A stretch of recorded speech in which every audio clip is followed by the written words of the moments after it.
بسم اللہ الرحمن الرحیم۔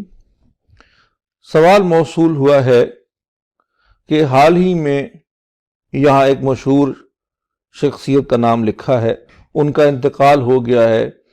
بعض لوگ ان کو سمجھتے ہیں کہ وہ اللہ کے ولی تھے اور بعض کہ وہ شیطان کے ولی تھے۔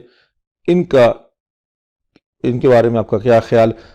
دیکھیے، میں نے نام نہیں پڑھا، اور ایسے بجائے نام پڑھنے کے میں آپ کو ایک عمومی اصول بتا دوں۔ اللہ سبحانہ و تعالیٰ کی ذات ہر عیب سے پاک ہے۔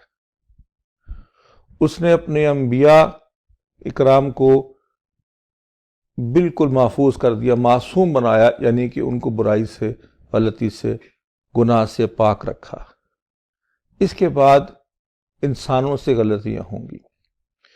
عصر حاضر میں جو بڑی نامور شخصیات ہیں، ان کو ہم نے اگر جانچنا ہے تو سب سے پہلے تو یہ دیکھیے کہ کیا وہ شخص اللہ اس کے رسول صلی اللہ علیہ وسلم کی تعلیمات پہ کتنا عمل پیرا تھا۔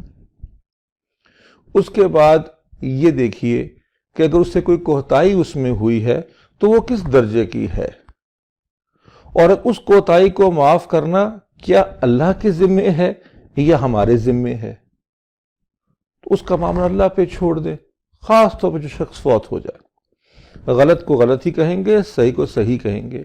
لیکن میرا خیال ہے کہ میں نوجوانوں سے خاص طور پہ کہوں گا کہ اپنی ذات، اپنی اصلاح کو اپنی توجہ کا مرکز بنائیے، اور یہ شخصیات جو فوت ہو گئی ہیں ان کے لیے بھی دعا کریں کہ اللہ ان کی خطاؤں کو معاف کرے، اور اپنے لیے بھی دعا کریں کہ اللہ ہماری خطاؤں کو بھی معاف فرمائے۔